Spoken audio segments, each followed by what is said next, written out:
अध्याय 1। सत्य। कितना बदकिस्मत। केन बुदबुदाया और अपनी तलवार पकड़े हुए कमजोरी से सामने देखता रहा। उसके सामने टॉवर की 1000वीं मंजिल पर रहने वाला आखिरी बचा हुआ देवता था और वह भी उसकी तरह ही घायल अवस्था में था। इस समय केन पहले ही टॉवर की अंतिम मंजिल 1000वीं मंजिल पर पहुंच चुका है और उसने पहले ही सभी देवताओं को मार डाला है। केवल एक देवता, सभी देवताओं के देवता नटास को छोड़कर। केन, मैं तुम्हारी ताकत और बहादुरी की सराहना करता हूँ। कई सहस्राब्दियों से मैं इस टॉवर में रह रहा हूँ। तुम ही एकमात्र व्यक्ति हो जिसने मुझे इस दयनीय स्थिति में पहुंचाया है। मुझे आप जैसे किसी व्यक्ति की प्रशंसा की आवश्यकता नहीं है। मैं समझ गया, लेकिन मैं अब भी ऐसे प्रशंसनीय योद्धा के लिए अपनी प्रशंसा महसूस करने से खुद को नहीं रोक पा रहा हूँ। ये कितने अफसोस की बात है कि पृथ्वी पर मानव आप जैसे किसी व्यक्ति को खोने जा रहा है। खांसी। उम्मीद है तुम मुझे उन जैसे लोगों में नहीं डालोगे। धरती पर रहने वाले लोगों जैसा होने का ख्याल ही केन को असहज महसूस कराने के लिए काफी था। बेशक उसके ऐसा महसूस करने की एक वजह जरूर होगी। ओह, मुझे बहुत माफ करना। मैं तो लगभग भूल ही गया था कि वे लोग आप जैसे महान और सम्माननीय नायक के कितने कृतघ्न थे। आपने उनके लिए इतना कुछ किया है, फिर भी उन स्वार्थी लोगों ने मुसीबत के समय में आपसे मुंह मोड़ने का फैसला किया। काश उन्होंने आपको समय से पहले ही टॉवर में घुसने के लिए मजबूर न किया होता तो हालात कुछ और होते। मुझे उनकी मूर्खता और नासमझी पर तरस आता है। छी, ऐसा मत करो जैसे ये काम तुमने और अन्य देवताओं ने नहीं किया है। अरे बेशक ये हमारी गलती नहीं थी। कम से कम पूरी तरह से हमारी गलती तो नहीं थी। मेरे साथ मजाक मत करो। फिर किसने उन लोगों को अपने निजी स्वार्थ और लाभ के लिए अपने ही लोगों को धोखा देने के लिए प्रेरित किया? बिल्कुल सही, ये तथाकथित देवताओं की गलती थी कि उन्होंने अपने पूरे जीवन में जो कुछ भी बनाने के लिए इतनी मेहनत की थी वह सब नष्ट हो गया और उन्हें समय से पहले टॉवर में प्रवेश करना पड़ा और 971वीं मंजिल से आखिरी बची हुई मंजिलों 990वीं से 1000वीं मंजिलों तक, जो कि टॉवर के अंदर रहने वाले देवता हैं, संघर्ष करते हुए ऊपर चढ़ना पड़ा। जब मुझे एहसास हुआ कि कुछ ठीक नहीं है तो मेरे लिए कुछ भी बदलने और चीजों को सही करने के लिए बहुत देर हो चुकी थी। केन ने धीरे से कहा, ये सब कैसे हुआ? आखिर गलती कहाँ हुई? जहाँ तक उसे याद है उसने हर काम बहुत अच्छे से किया है ताकि वह असफल न हो और वह प्रयास व्यर्थ न जाए जिसके लिए सभी ने इतनी मेहनत की थी। लेकिन फिर भी क्यों चीजें उस तरह से विकसित नहीं हुई जैसी उन्होंने अपेक्षा की थी? ओह, मुझे आखिरकार याद आ गया कि क्यों। केन को वे दर्दनाक यादें याद आने लगी जिन्हें वह इस जगह तक पहुंचने के लिए संघर्ष करते हुए भूलने की कोशिश कर रहा था। वह मानव जाति के सर्वोच्च नायक थे और उन्हें सभी ने टैरान की आशा की उपाधि से भी सम्मानित किया था, जिसका अर्थ है पृथ्वी पर मानव जाति की आशा। इसके अलावा उनके हाथ में पृथ्वी का सबसे शक्तिशाली गिल्ड मिसचीफ भी है, जिसने दशकों तक टॉवर के अनगिनत आक्रमणों से ग्रह की सफलतापूर्वक रक्षा की थी और अपने संगठन के हजारों शक्तिशाली नायकों और उनके सहयोगियों के साथ मिलकर 970वीं मंजिल तक टॉवर को साफ करने का नेतृत्व भी किया था। लेकिन एक दिन जब वह टॉवर की 971वीं मंजिल से 980वीं मंजिल तक की सफाई की तैयारी में प्रशिक्षण ले रहा था तो उसके गिल्ड के अंदर अचानक एक त्रासदी घटित हो गई जिसके बारे में उसे कोई जानकारी नहीं थी। ये त्रासदी उसके गिल्ड के कुछ सदस्यों के लालच की वजह से शुरू हुई, जिन्होंने अचानक अजीबोगरीब ढंग से यह कह दिया कि वे अब टॉवर को साफ नहीं करना चाहते क्योंकि इसका मतलब होगा कि वे आगे और मुनाफा नहीं कमा पाएंगे। सीधे शब्दों में कहें तो कुछ तथाकथित हीरो या यूं कहें कि नकली हीरो मानव जाति को टॉवर से बचाने के लिए टॉवर पर नहीं चढ़ रहे थे, बल्कि वे सिर्फ अपने फायदे के लिए ऐसा कर रहे थे। सच कहूं तो उसे सालों से पता था कि कई नकली हीरो और यहाँ तक कि लालची गिल्ड भी उससे नाराज थे क्योंकि वह टॉवर की हर मंजिल को इतनी तेजी से साफ कर रहा था कि बार बार उनके हितों को ठेस पहुंच रही थी। कुछ ने तो खुलेआम जनता के सामने अपनी बात भी रखी थी कि वे चाहते हैं कि वह रुक जाए या कम से कम अपनी गति धीमी कर दे। उन्होंने ये भी कहा कि उन्हें दूसरे हीरो को उनके बराबर आने के लिए कुछ समय देना चाहिए, ये दिखावा करते हुए कि उन्हें मिलकर टॉवर साफ करना चाहिए क्योंकि उनका मानना है कि सिर्फ उनके गिल्ड के साथ ऐसा करना लगभग नामुमकिन होगा। जाहिर है असली वजह ये नहीं थी। मिसचीफ गिल्ड पहले ही किसी भी हीरो या गिल्ड की पहुंच से बहुत दूर पहुंच चुका है। सच तो यह है कि पृथ्वी पर हर हीरो और गिल्ड मिलकर भी उनसे मुकाबला करने की उम्मीद नहीं कर सकता, कम से कम जहां तक वह जानता है। इसीलिए दूसरे गिल्ड चाहते थे कि वे रुक जाएं या अपनी गति धीमी कर दें ताकि वे उस समय का उपयोग अपनी सेना बनाने और जल्दी से उनका पीछा करने में कर सकें। तब तक उनके लिए उनके खिलाफ खुलकर लड़ना कोई समस्या नहीं रह जाएगी। दुर्भाग्य से उन नकली नायकों की, उन्होंने उससे जो भी कहा उसकी उसे परवाह नहीं थी। वह क्यों परवाह करता? हीरो बनने से पहले ही वह उनके मूल इरादे से पूरी तरह वाकिफ था और उसने अपनी आंखों के सामने ही अपने माता पिता को टॉवर के राक्षसों द्वारा मारे जाते देखा था। इसी अनुभव ने उसकी शक्तियों को जगाया और उसे हीरो बना दिया।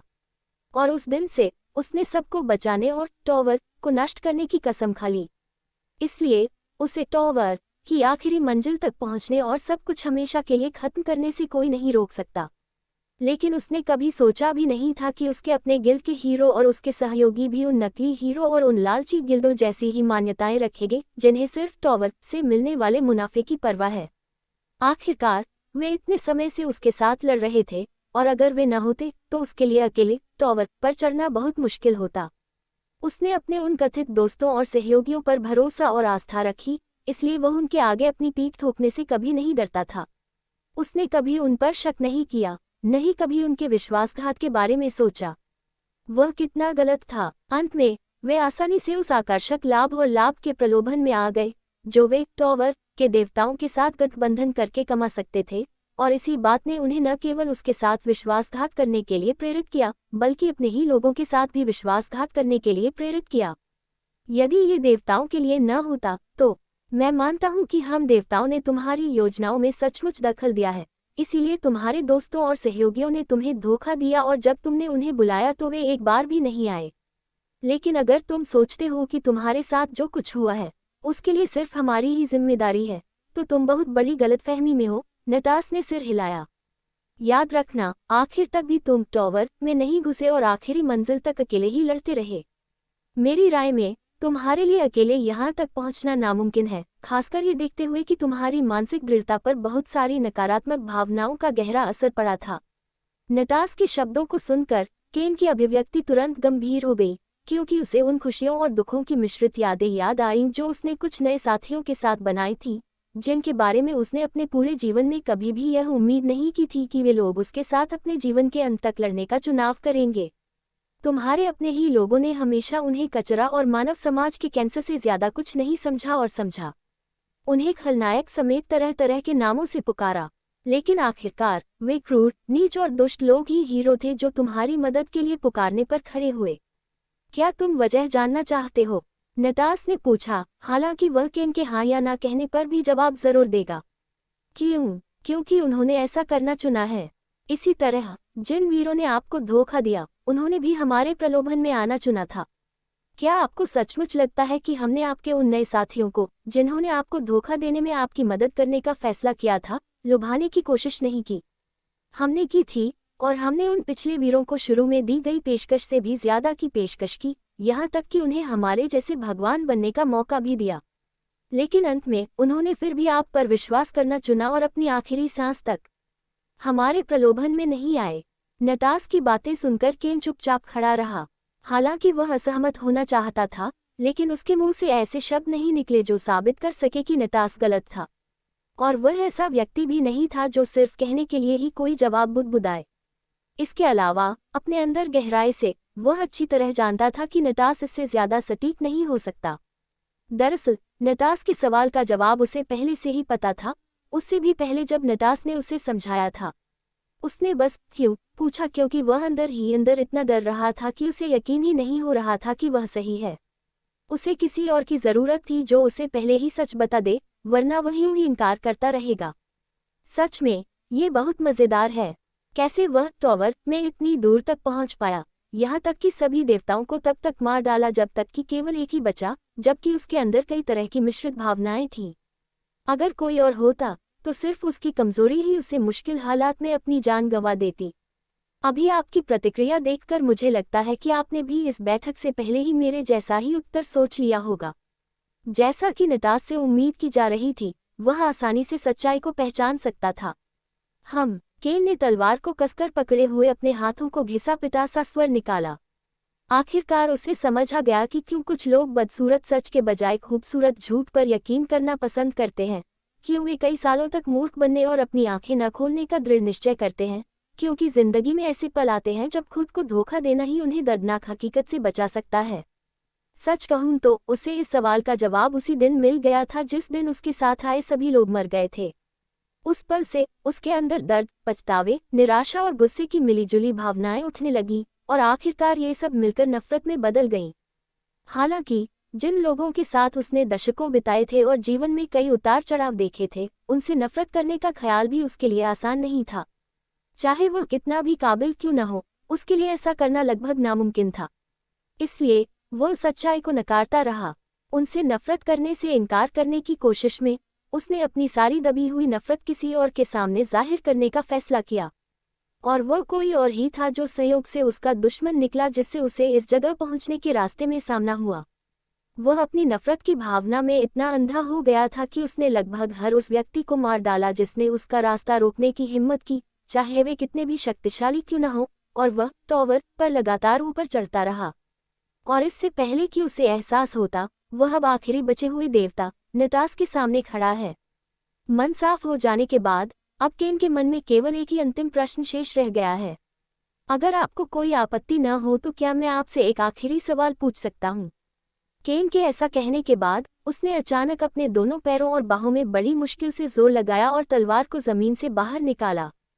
फिर उसने तलवार को अपने सामने ऊंचा उठाया और तलवार की तेज धार सीधे नटास की ओर तान दी, मानो नटास से कह रहा हो कि उसके सवाल का जवाब देने के बाद वह अपनी बची हुई शक्ति से आखिरी वार करेगा और सब कुछ खत्म कर देगा। अंत में चाहे कोई भी जीते, इससे कोई फर्क नहीं पड़ेगा, क्योंकि वह अपने दिल की गहराइयों से जानता था कि उसने इस पल मानवता के लिए अपना सब कुछ कर दिया है।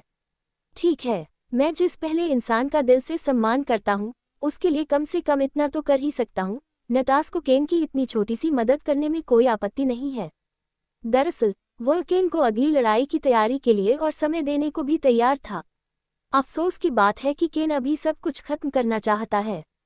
यही एक वजह थी कि वह केन का आदर करता था। वह दृढ़ निश्चयी और निर्णायक था।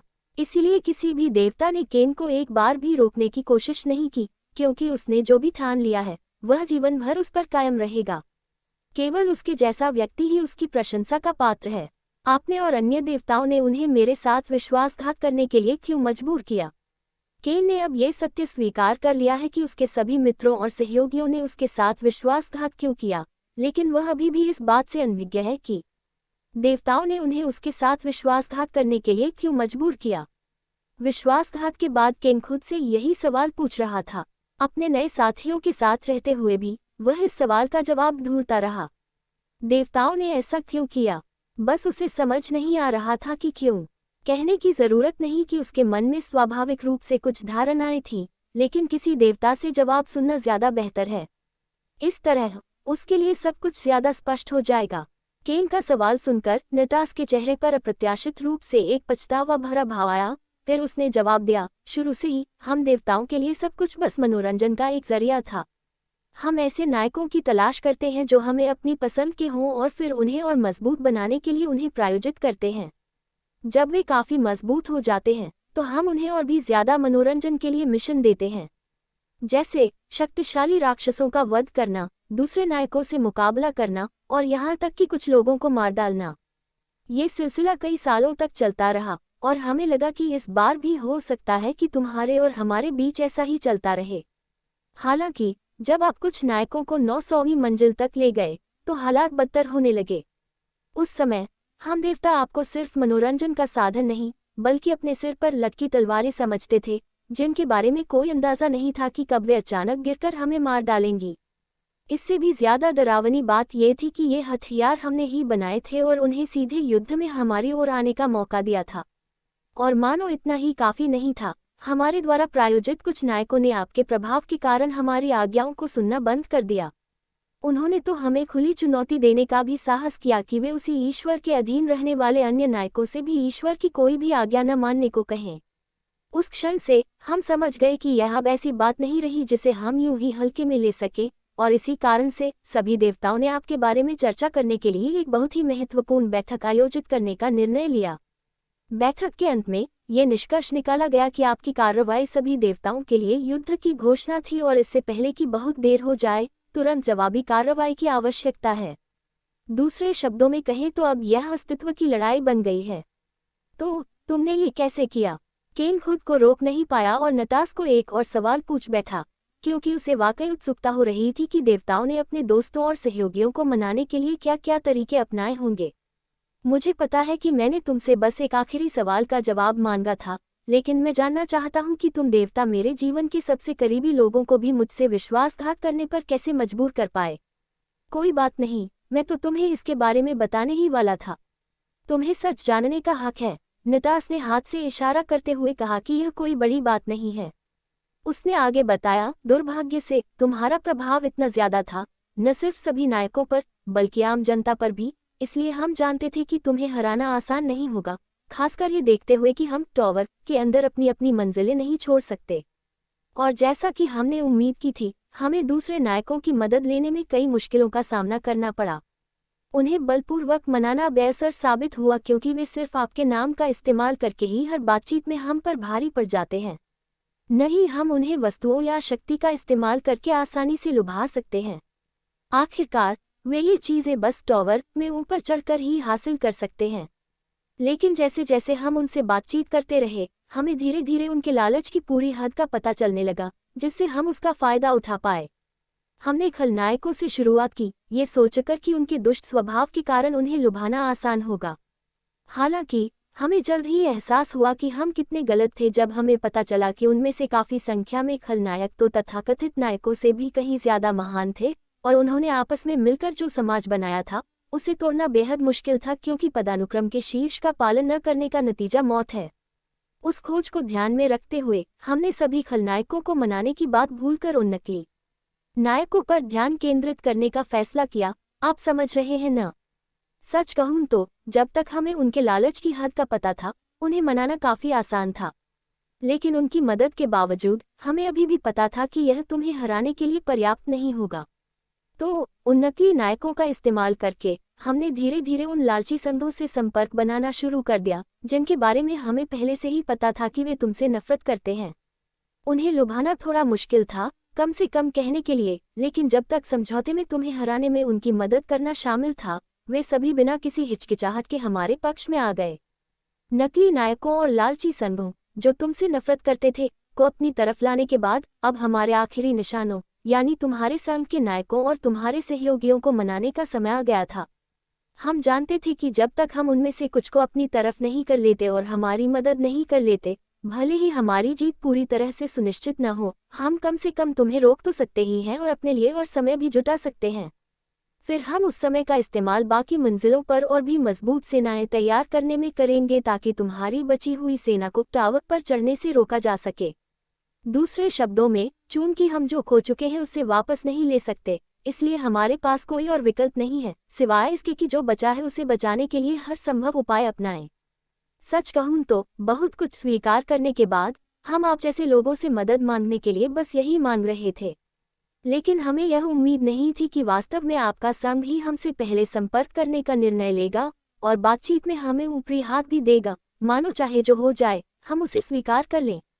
जब हमने सोचा कि यह अकेले ही काफ़ी अप्रत्याशित था, तो उन्होंने आश्चर्यजनक रूप से हमारे सामने प्रस्ताव रखा कि यदि हम उन्हें आपके संग से आपको उखाड़ फेंकने में मदद करते हैं, तो वे बदले में न केवल आपको हराने में बल्कि आपको मारने में भी हमारी मदद करेंगे।